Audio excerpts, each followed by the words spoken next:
Or I'm going to show you doing the sum or difference of perfect cubes.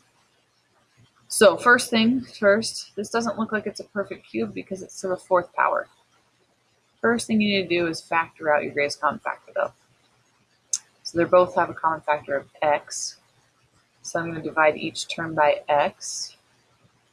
And you would get 27x cubed minus 125. Okay. Now our exponent is to the third power. We have two terms. That tells me I'm going to be using one of these formulas.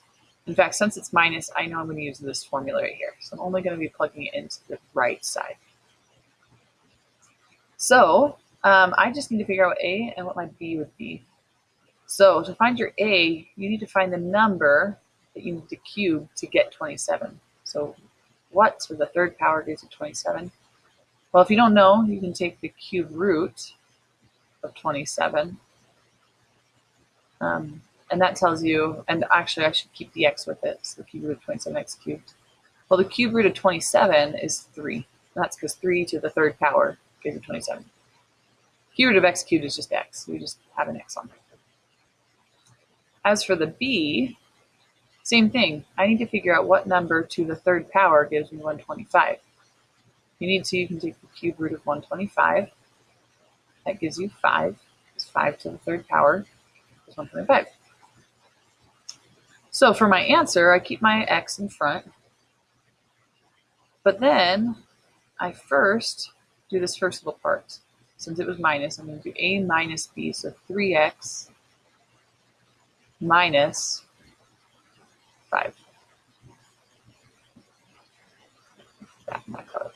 And then we would do the next part.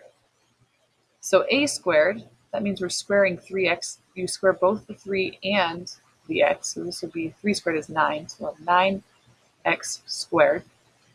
And then the sign says to add them. And then you do a times b. So 3x times 5 is 15x. And then once again you add. And then we're doing b squared. So 5 squared is 25.